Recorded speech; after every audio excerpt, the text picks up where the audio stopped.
tenemos la presentación El impacto de la corrupción. Para esto, tengo el agrado de invitar al escenario al señor David Gaitán, coordinador de proyectos de Acción Ciudadana, al señor Ricardo Barrientos, economista senior del Instituto Centroamericano de Estudios Fiscales, y al señor Salvador País, vicepresidente de la Fundación para el Desarrollo de Guatemala.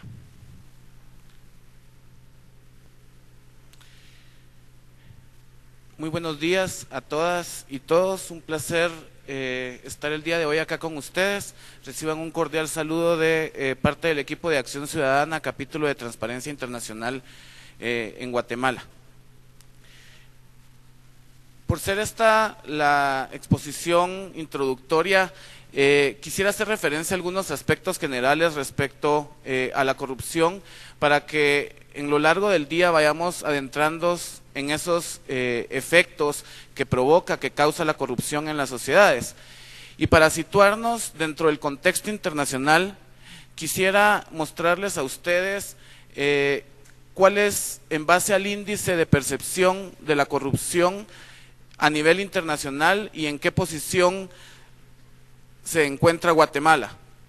Según el índice de percepción de corrupción elaborado por Transparencia Internacional, en base a aproximadamente 13 fuentes de información, que por cuestiones de tiempo no voy a entrar ahora en análisis de cómo se realiza este índice de percepción de corrupción, elabora año con año este índice que actualmente es el mayor referente en materia de medición de la percepción de la corrupción a nivel internacional. Y coloca dentro del mapa de un color más claro, con el color amarillo, a un color más oscuro, rojo, corinto, los países con mayor índice de percepción de corrupción. Es decir, los países que ustedes ven más oscuros son los países que están calificados con el menor punteo dentro de este índice de percepción de corrupción, donde vemos entonces a Guatemala pues con un color rojo bastante fuerte, pero conozcamos cuál es la calificación obtenida por Guatemala durante los 3 últimos años. En el año 2014, Guatemala obtiene un punteo de 32 puntos, la calificación es obtenida de 0 a 100, anteriormente, antes del 2012, el índice de percepción de corrupción se medía en un punteo de 0 a 10, la metodología ha cambiado, ha sido modificada y actualmente se evalúa en una calificación de 0 a 100, donde Guatemala en el año 2014 obtiene una puntuación de 32 puntos. En el año 2013 una puntuación de 29 puntos, la calificación más baja que ha obtenido Guatemala durante la historia de la creación del índice de percepción de corrupción. Así que podemos ver un aumento del año 2013 al año 2014 de aproximadamente 4 puntos, que se refiere, y habría que conocer en detalle el estudio. Los invito a que visiten el portal de Transparency International, pero que básicamente se refiere a estos 4 puntos que aumenta, se refiere básicamente a una medición sobre el clima de negocios. Pero si vamos a la calificación obtenida por Guatemala en el año 2012, nos damos cuenta que la calificación obtenida por Guatemala es de 33 puntos, es decir, en realidad casi solo volvió a equipararse la calificación a la que había obtenido en años anteriores. Sin embargo, la parte más importante de esta calificación, notar que Guatemala se encuentra entonces a la fecha en la posición 115 de aproximadamente 136 países que son evaluados. Es decir, que Guatemala tiene altos índices de percepción de corrupción y se coloca entonces dentro de las posiciones más bajas a nivel internacional con los países que entonces siguen, que ustedes pueden ver que en su gran mayoría se refieren a países del continente africano y algunos países de Latinoamérica, donde podemos encontrar Honduras, Venezuela y otros países que están por debajo de la calificación obtenida por Guatemala dentro del índice de percepción de corrupción. Habiendo situado entonces a Guatemala dentro de esta esfera mundial, quisiera entrar entonces a detalle de qué es entonces corrupción y qué debemos entender por corrupción. La palabra corrupción proviene del latín corrompere, que significa echar a podrir, perder, echar a perder. Sin embargo, pues históricamente esta definición ha tenido muchas variables y sobre todo actualmente en un contexto democrático tiene una connotación diferente y por ello existen diversas definiciones sobre qué es corrupción. Para el Banco Mundial, la corrupción significa el abuso por parte de un funcionario público para beneficio privado. Para Transparencia Internacional, la definición va más allá de únicamente el funcionario público y dice que es el abuso del poder delegado para fines privados. Es decir, consiste en un abuso de esa facultad, de ese poder que de manera directa o indirecta ha sido concedido a una persona para que ésta obtenga un beneficio privado a caso del desmedro, del detrimento del beneficio común. Existen dos tipos de corrupción, lo que se conoce como la pequeña corrupción o aquello que normalmente se conoce como la corrupción de ventanilla, es decir, aquella que puede ser definida como administrativa, burocrática y cotidiana. Es decir, pagar una pequeña cantidad de dinero o un regalo para que se agilice algún expediente, para que se realice un trámite antes de lo que está previsto dentro del procedimiento legal establecido. Pero existe la gran corrupción y es la que hace referencia a los grandes negocios que se desarrollan principalmente en la esfera pública e involucran a miembros de altos estamentos de gobierno. Es decir, se pasa de esa corrupción, de esa pequeña corrupción de ventanilla para involucrarse en los altos negocios principalmente del Estado, donde se involucra también a grandes a personas jerárquicamente que se encuentran en una posición más alta dentro de las estructuras gubernamentales. Asimismo, se dice que dentro de los estados existen dos tipos de corrupción: la corrupción aislada.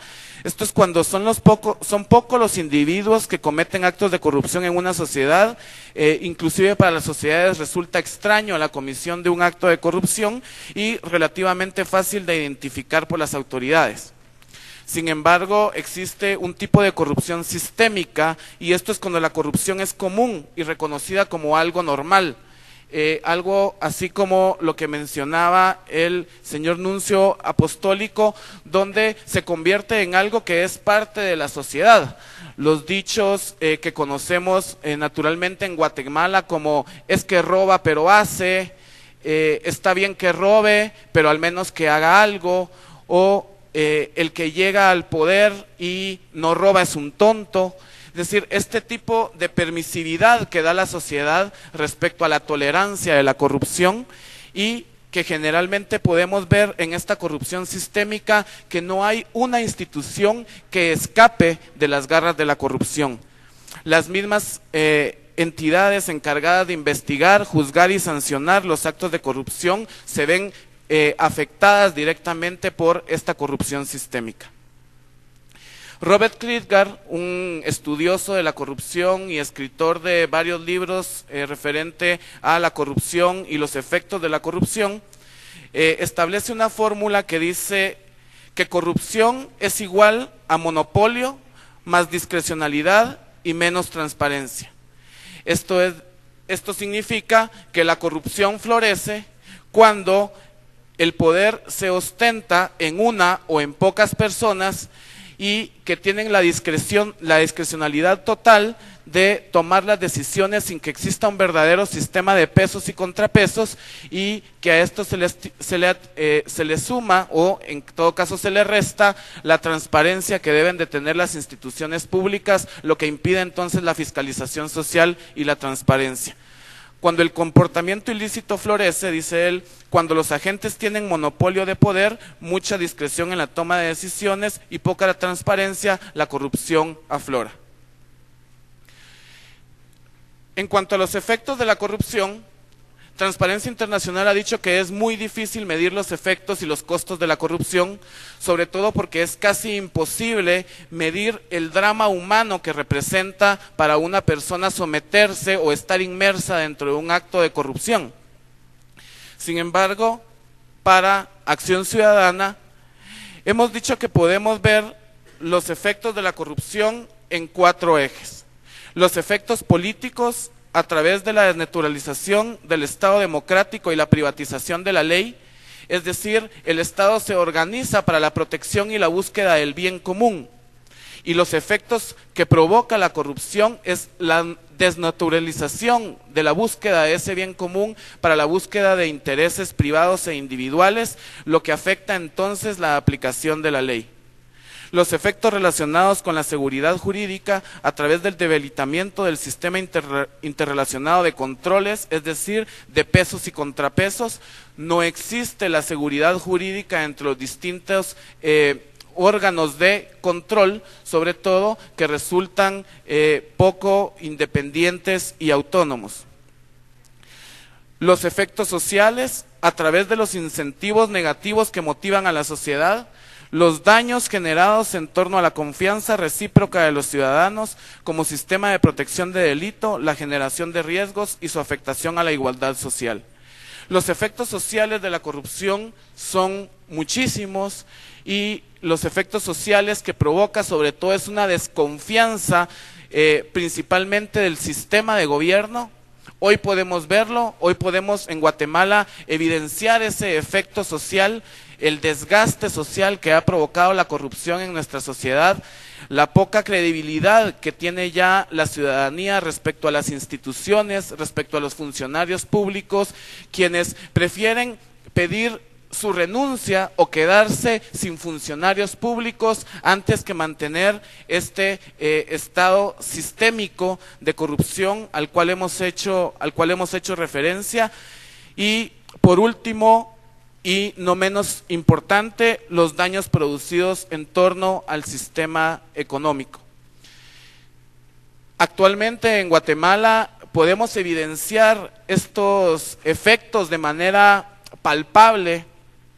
Nosotros, como Acción Ciudadana, desde el Centro de Asistencia Legal Anticorrupción, hemos estado llevando ya desde hace algunos meses un caso que hoy está dilucidándose ante los tribunales, que es el caso que tiene relación con los pacientes renales a cargo del Instituto Guatemalteco de Seguridad Social. Es ahí entonces donde como Acción Ciudadana hemos asegurado que la corrupción mata, y este es el vivo ejemplo de los costos y los efectos que produce la corrupción cuando se es capaz entonces de jugar con la vida de las personas, con enfermos crónicos, a cambio de obtener un beneficio privado mediante una contratación anómala.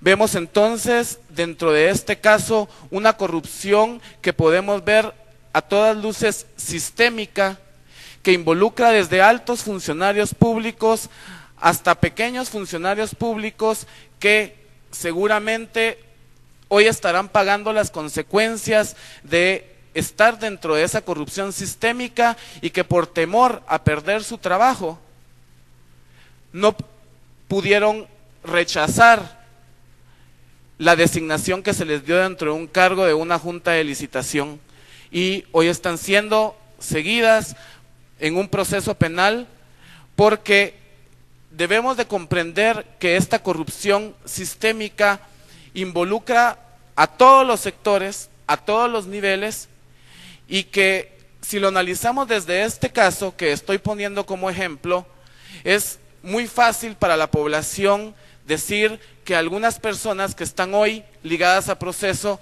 era muy sencillo, y sobre todo pensemos en este caso de las personas que integraban la junta de licitación, que lo que debían de hacer es rechazar la designación que se les había hecho y que tenían entonces que aceptar la sanción que se les iba a dar por parte del instituto o el posible despido que podían tener por no integrar una junta de licitación. Sin embargo, cuando esta corrupción sistémica aborda todos los ejes del Estado, es muy difícil colocarse en los zapatos de esas personas que integran ese sistema o este sistema corrupto del cual hoy atraviesa Guatemala, para pensar que cuántos de nosotros estamos dispuestos a perder nuestro trabajo para defender la probidad que debe de prevalecer en la función pública. Definitivamente es una tarea que nos atañe a todos y que empieza desde la comprensión, y vuelvo a repetir, como bien lo decía el señor nuncio apostólico, desde la comprensión de qué es la corrupción, de acabar con la permisividad de la sociedad en torno a la corrupción, de comprender los efectos que la corrupción trae consigo para que iniciemos una verdadera lucha frontal en torno a la corrupción. Muchas gracias.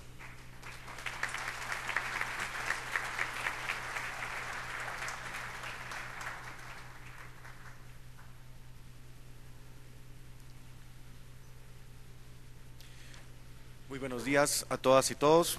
Es un gusto compartir con ustedes desde el Instituto Centroamericano de Estudios Fiscales en este congreso, que creo que es una llamada por la legitimidad y por hacer un esfuerzo ciudadano en lo que hoy en día es una de las principales preocupaciones en toda Guatemala.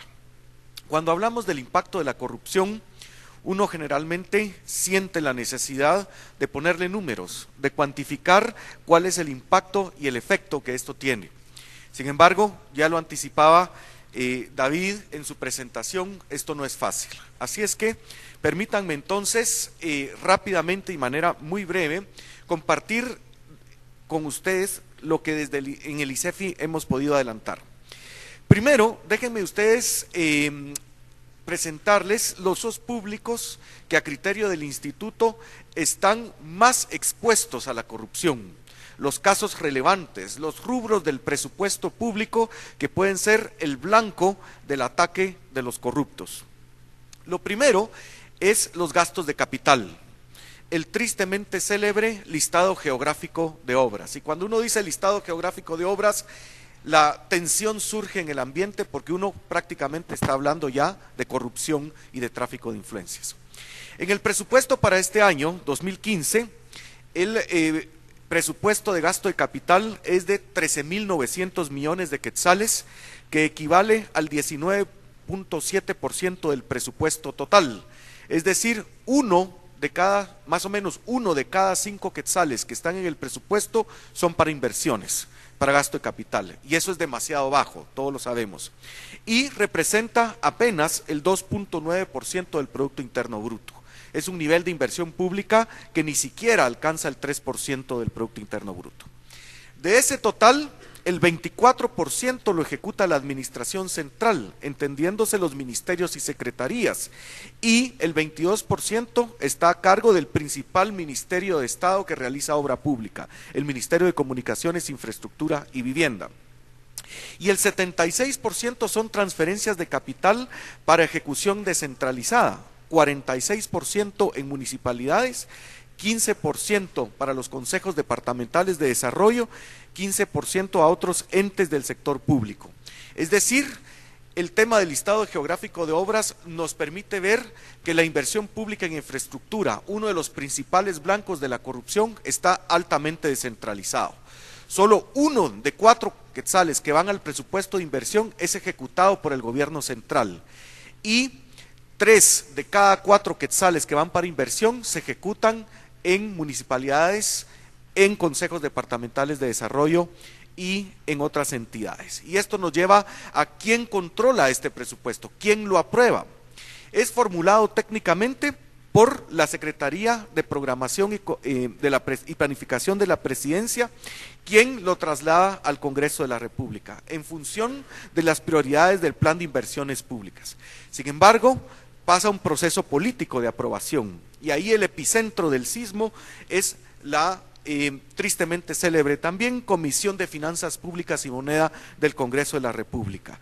Yo le llamaría un cártel de hasta 21 diputados que tienen facultades legales incluso para modificar total o parcialmente la propuesta técnica que viene del Plan de Inversiones Públicas. Y luego, después que este grupo de 21 diputados en esta comisión parlamentaria lo trasladan al Pleno para su aprobación. También consideramos como altamente vulnerable a la corrupción las asignaciones para la compra de medicamentos, productos farmacéuticos y otros insumos hospitalarios. Según las adjudicaciones en el presupuesto 2015, estamos hablando de 1.434 millones de quetzales, y los principales entes ejecutores son precisamente el Ministerio de Salud Pública y Asistencia Social, el Instituto Guatemalteco de Seguridad Social y el Ministerio de la Defensa Nacional a través del Centro Médico Militar. Hay 80 proveedores vigentes en los contratos abiertos de medicamentos y productos farmacéuticos e insumos hospitalarios, de los cuales 3, los más grandes, ejecutan un monto aproximado de 700 millones de quetzales. He de decir que todos sabemos que el IGS está envuelto en un grave caso de corrupción, y conforme hablamos acá, basta abrir la prensa de ayer y de hoy para ver que justamente en el propio Ministerio de Salud Pública y Asistencia Social, en el Ministerio de Agricultura, en el Ministerio de Desarrollo Social, hay actos de corrupción de alto nivel en proceso. Se están cometiendo actos de corrupción con contratos en el marco del estado de calamidad, conforme hablamos hoy acá. También otros rubros vulnerables son los rubros de alimentos para personas con 1.800 millones de quetzales, divulgación y servicios de impresión, es decir, la propaganda gubernamental, 385 millones de quetzales, un programa que ya se demostró que no es efectivo y que es altamente expuesto a la corrupción, el programa de fertilizantes, etcétera. En total, en otros rubros nosotros identificamos casi 4.500 millones de quetzales, 4.457 rubros que son claramente expuestos y vulnerables a la corrupción. Otro foco de corrupción importante es el gasto público ejecutado a través de fideicomisos, y ahí quisiéramos destacar el fideicomiso del Fondo de Conservación Vial a cargo del Ministerio de Comunicaciones, Infraestructura y Vivienda, el COVIAL, con 1.021 millones de quetzales, y otros fideicomisos como el Fondo Nacional de Desarrollo, el Fondo de Protección Social, el Fondo Social de Solidaridad y el Fondo de Inversión para la Vivienda. Con estos 5 fideicomisos prácticamente se tiene el 94% del gasto ejecutado en fideicomisos. Y entonces, después de esta rápida revista, muy rápida, a los rubros del presupuesto que consideraríamos más vulnerables, más expuestos a la corrupción, ¿cuáles son los focos en la corrupción? Bien, para entender esto hay que hacer una pregunta muy clara que tiene que ver con la probidad y la responsabilidad. ¿Quién toma las decisiones y quién rinde cuentas? Y ahí tenemos un primer foco de corrupción. En los fideicomisos públicos, los comités técnicos. En las municipalidades, la corporación municipal, el consejo. Y ahí inmediatamente tenemos un vínculo político, porque ya estamos hablando de funcionarios electos, y un vínculo también con los alcaldes, con los diputados distritales. Y luego tenemos los consejos departamentales de desarrollo, y ahí tenemos una lista larga donde se diluye la responsabilidad. Gobernadores departamentales como los delegados en los gobiernos locales del Ejecutivo y el gobierno departamental, alcaldes municipales, ONGs, cooperativas, secretarios departamentales de los partidos políticos, sector privado, sector indígena, universidades y los diputados distritales que tienen influencia pero no integran los consejos departamentales de desarrollo. Esta lista son quienes integran el consejo que toma decisiones sobre gasto público. En el caso de los fideicomisos, nosotros aquí mostramos los órganos de gobierno del principal fideicomiso, el COVIAL, y ahí vemos un problema de conflicto de interés y una falta de rendición de cuentas. Y este es un llamado para el sector privado. Dentro del Consejo Consultivo y dentro del Comité Técnico del Fideicomiso de COVIAL encontramos funcionarios públicos que son cuentadantes y están sometidos a la ley de probidad para rendir cuentas. Pero a la par de ellos tenemos representantes de cámaras empresariales, la Coordinadora Nacional del Transporte, la Cámara Guatemalteca de la Construcción, la Cámara del Agro y la Cámara de Industria y el Banco Fiduciario, que están tomando decisiones respecto al gasto público, pero no son cuentadantes. A la hora de haber una denuncia por una decisión en un contrato que pudiese ser señalado de corrupción, estos representantes del sector privado no son cuentadantes. No es como el caso de la Junta Directiva del IRCS, donde vemos el tema de la responsabilidad. El llamado es a revisar la legislación y asegurarnos que quien tome decisiones sobre el gasto público rinda cuentas y tenga responsabilidad. Los focos de corrupción los voy a resumir en 4 grandes áreas. En el tema de servicio civil, y ahí tenemos una ley obsoleta que debemos reformar, está el problema de las plazas fantasmas, las comisiones por plazas adjudicadas, etcétera. El problema de la probidad y la responsabilidad, y ahí está el tema de las deficiencias en las declaraciones patrimoniales. Primero, los funcionarios públicos están obligados a entregar la declaración patrimonial, pero no a publicarla. Y además, no hay una base de datos electrónico, no hay un instrumento tecnológico que permita detectar enriquecimiento ilícito por incrementos anómalos en el patrimonio de los funcionarios públicos. Además, hay un incumplimiento de las disposiciones en materia de rendición de cuentas y luego escasa o nula regulación para prevenir los conflictos de interés, algo que ya nos referíamos. En temas de adquisiciones del Estado, la lista de deficiencias es muy larga, pero yo subrayaría el problema de los fideicomisos, cuyas compras y contrataciones no se sujetan a la ley de contrataciones del Estado. Y en el tema de la publicidad oficial, que hay cuantiosos recursos públicos para promocionar la imagen de funcionarios públicos, lo cual simplemente debería prohibirse en este país. También hay espacios para el cohecho pasivo y activo en las gestiones o trámites. Ahí subrayamos un problema en el tema de las devoluciones de crédito fiscal en la SAT, en donde el ordenamiento de a quién se le devuelve y a quién no está sujeto muchas veces a una negociación, a cohecho. También hay problemas en servicios públicos, en el sistema judicial, servicio aduanero, fronteras, etcétera. Hay cooptación de los órganos de control y autoridades, especialmente hay intervención política para designar las autoridades superiores y ahí tenemos el problema de las comisiones de postulación, lo cual compromete la independencia de los órganos de control. ¿Cuáles son las condiciones que facilitan la corrupción? Desde la perspectiva del ICEFI tenemos problemas en básicamente 6 ámbitos. Primero, en legislación. Tenemos leyes que son totalmente obsoletas o desactualizadas y ahí podemos hablar de la ley de contrataciones del Estado, la ley de servicio civil o la ley de probidad y responsabilidades de funcionarios públicos y transversalmente, por supuesto, también la ley electoral y de partidos políticos.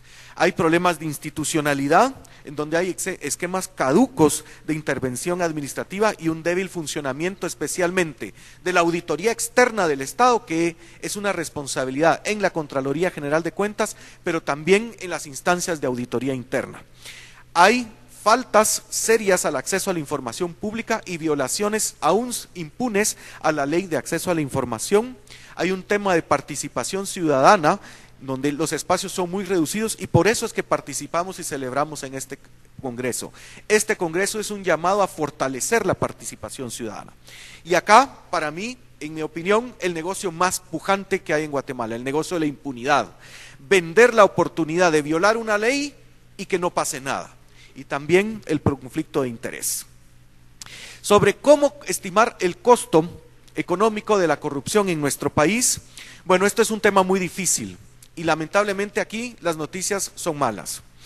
No existe una fórmula, una metodología exacta para cuantificar el costo económico de la corrupción. Y lo que pasa es que es natural. La corrupción, su naturaleza es un hecho ilícito, oculto, el cual no existen datos, menos estadísticas oficiales que nos permitan hacer estimaciones confiables. Si se supiera todo, pues en vez de estar haciendo estimaciones del costo, lo que hay que ir a hacer es ir a denunciar y a perseguir penalmente la corrupción.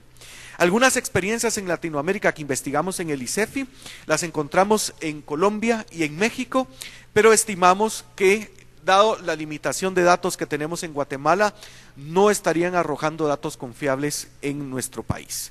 Así es que la conclusión es que existe una dificultad muy seria para cuantificar el costo económico de la corrupción y no hay una metodología científica seria. ¿Qué recomendamos desde el ICEFI? Bueno, primero, y este es un llamado a las más de 20 organizaciones que estamos ya integrando este movimiento, es que debemos predicar con el ejemplo. Para atacar la ilegitimidad de la corrupción en el Estado, primero hay que garantizarse que el ataque venga de una entidad con solvencia moral y legítima. Los miembros de este movimiento deben transparentarse y ahí es un llamado para el sector privado, para los centros de pensamiento, para las ONGs, las entidades del Estado, ciudadanos particulares. Todas las personas o organizaciones o entidades que quieran integrar este movimiento deben demostrar primero que están dispuestos a hacer un cambio cultural, a transparentarse. Hay que preservar la legitimidad de la demanda por la transparencia y el castigo de la corrupción. Solo así podemos hacer que este movimiento tenga una convocatoria real. Hay que hacer un esfuerzo legislativo serio y una definición, hay que definir la agenda legislativa con base a un criterio técnico. Respaldamos, hay que hacer un llamado para respaldar totalmente los esfuerzos de la CICIG y del Ministerio Público en la persecución de la corrupción, sin encubrir a ningún corrupto, no importa si es funcionario, si es empresario, si es ciudadano, sea quien sea, si está vinculado con la corrupción, debe perseguírsele. Hay que exigirle resultados a la Contraloría General de Cuentas y hay que evaluarlos.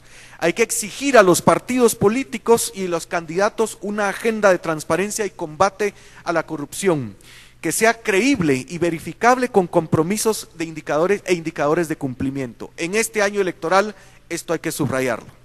Hay que cumplir plenamente esa agenda de transparencia fiscal que propusimos ante la Alianza de Gobierno Abierto, que Guatemala es miembro de ese foro mundial. Y hay que cumplir plenamente la Ley de Acceso a la Información Pública. Un aporte para el debate y adelante con este movimiento ciudadano. Muchas gracias.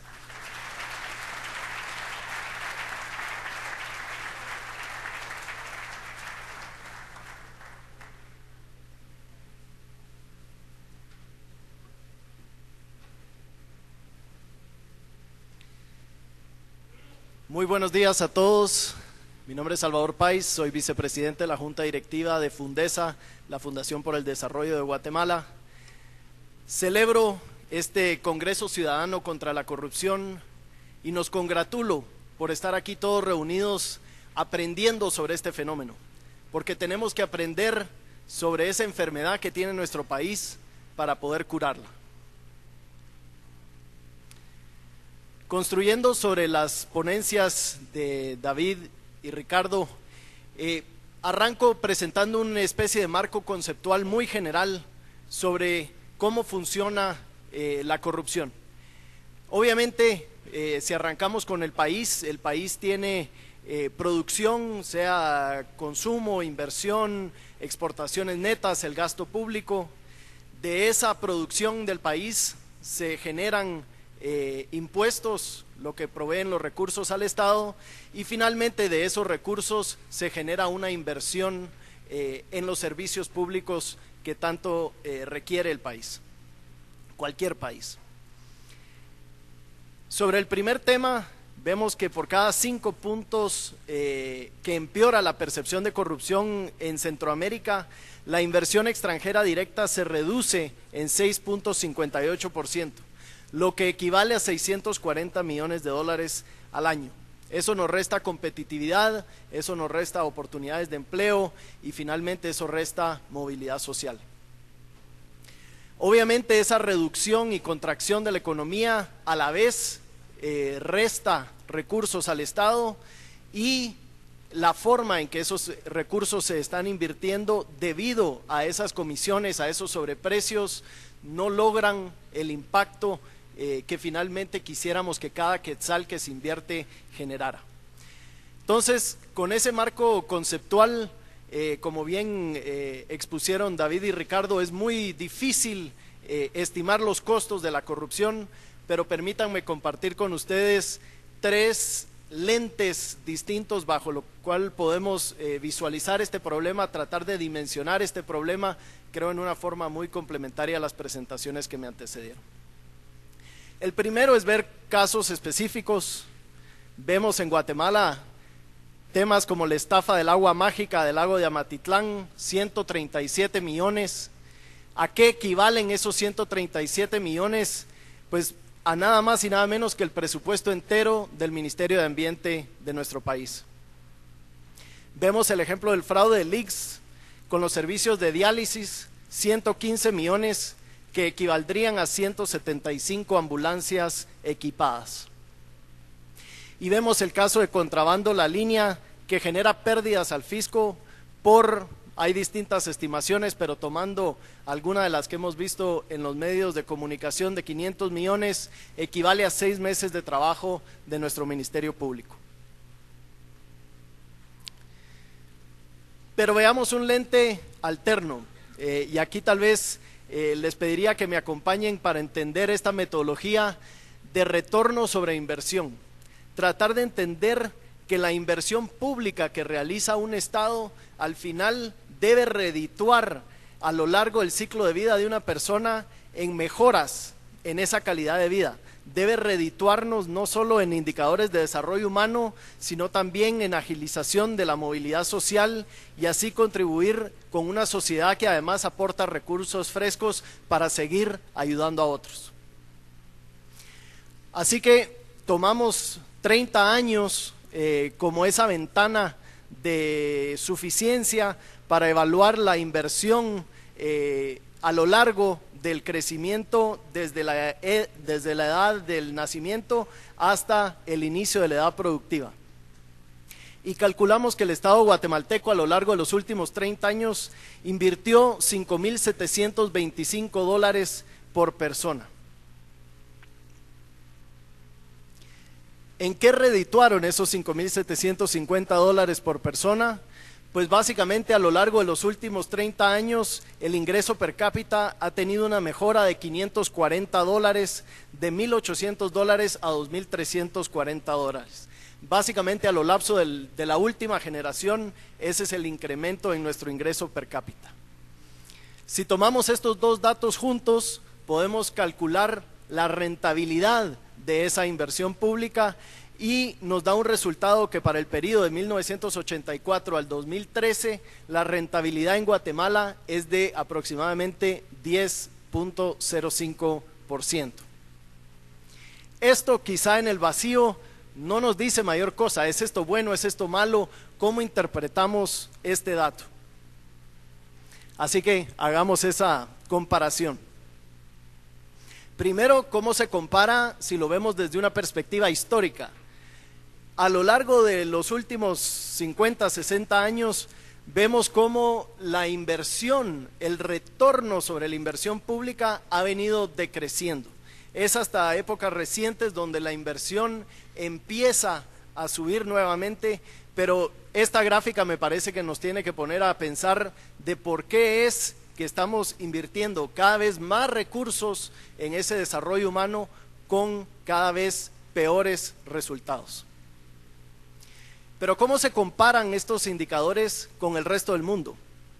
Vemos aquí alguna comparación con países como Chile, Panamá, Uruguay, Perú, Colombia, y vemos cómo destacan varios factores. Disculpas que la gráfica no se ve uno de los colores muy bien, pero en esta primera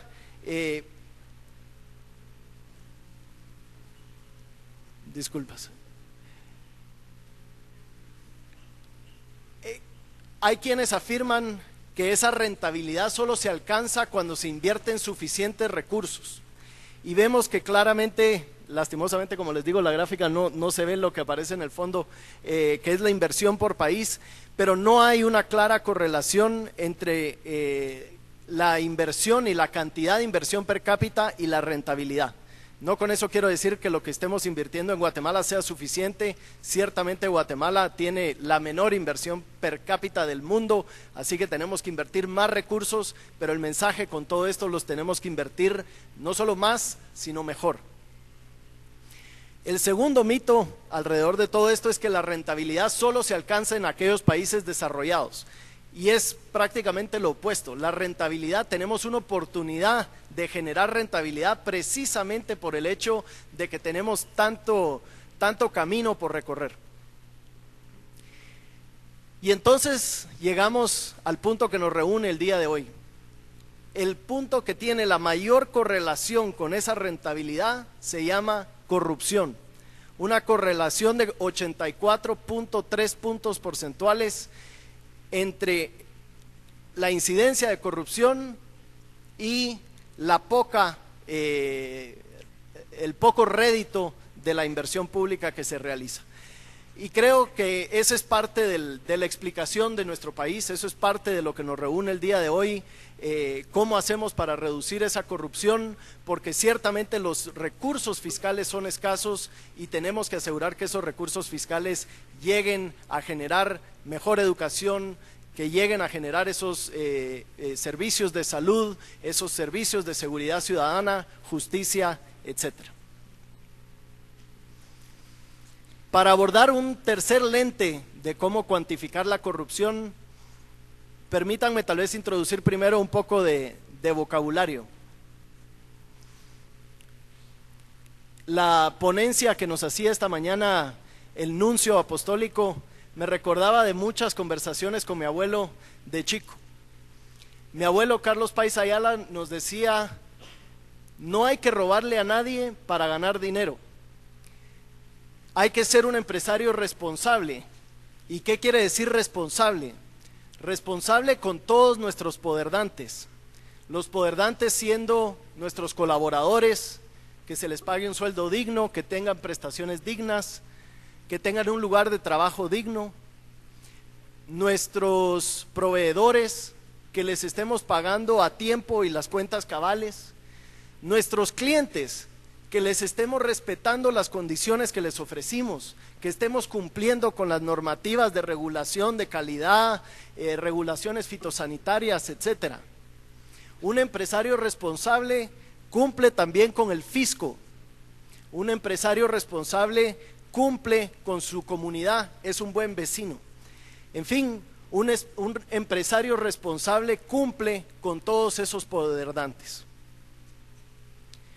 En Guatemala existen empresarios responsables y los celebro, pero es quizá una aspiración para muchos empresarios también en nuestro país. Y hay una segunda, llamémosle cubeta de empresarios, y llamémoslos empresarios informales.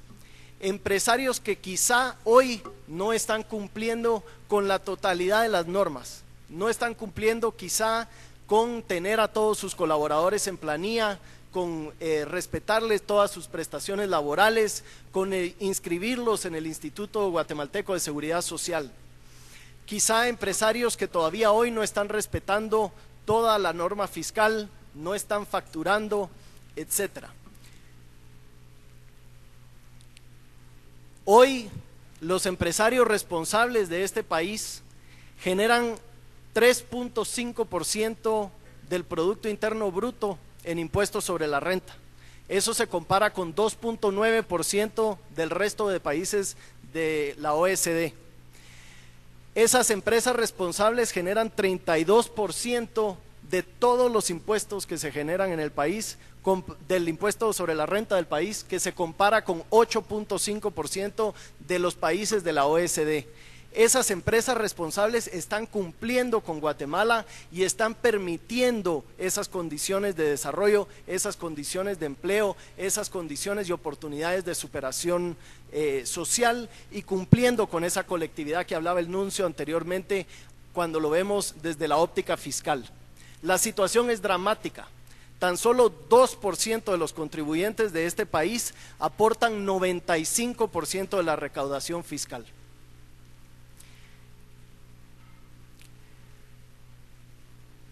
Y regresando entonces a esta tipificación, vemos un tercer tipo de negocio. Vemos un negocio que lo llamaremos pirata, un negocio o un conjunto de negocios que, a diferencia de los otros dos, depende de la violación de las leyes para ser rentable, depende del fraude, depende del robo para existir. Esos negocios pirata son la causa de las enfermedades de Guatemala, la causa que empuja esa corrupción, y que esos negocios piratas a la vez promueven la necesidad de una serie de servicios de apoyo necesarios, como lo son, y ya lo mencionaba Ricardo en su ponencia, ese tráfico de influencias, esa compra de voluntades, la compra de policías, la compra de alcaldes para protección de rutas. ¿Y cuáles son esos 4 grandes negocios piratas a los que me refiero? Primero, la contratación anómala de obra pública, esa repartición de obra que sucede en gran medida en el Congreso de la República a empresas relacionadas con los señores diputados o miembros de sus familias. El segundo gran negocio pirata, las compras anómalas de bienes y servicios, principalmente o evidentemente temas como los medicamentos y la crisis que estamos viendo en el sector salud. Tercero, el narcotráfico, que promueve además toda esa serie de comportamientos que son necesarios para proteger esas rutas de trasiego. Y finalmente, el negocio del contrabando.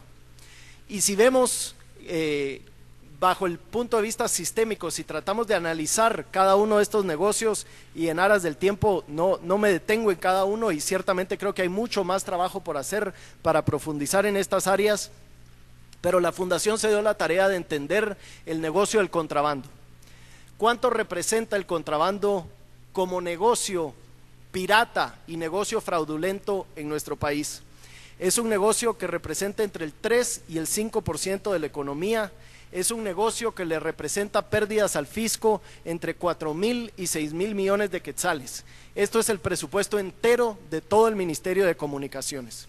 Es una situación dramática que además le resta competitividad y le resta la posibilidad a esas empresas responsables, a esas empresas lícitas, de seguir operando en nuestro país. Según el UEF, la corrupción es la segunda razón más importante de por qué no hacer negocios en Guatemala, según 16.4% de todos los encuestados. Así que, habiendo tratado de dar algunas pinceladas sobre estos 3 lentes de cómo cuantificar la corrupción y el impacto de la corrupción en nuestro país, yo me atrevería a hacer 3 grandes llamados en este momento. El primero, a que todos seamos empresarios responsables, a que todos seamos colaboradores responsables dentro de nuestras empresas, que todos seamos clientes y que exijamos de que las empresas que nos provean sean empresas responsables, que seamos proveedores de empresas responsables. Tenemos que ir, como segundo llamado, apoyando a una migración de esa informalidad hacia la responsabilidad.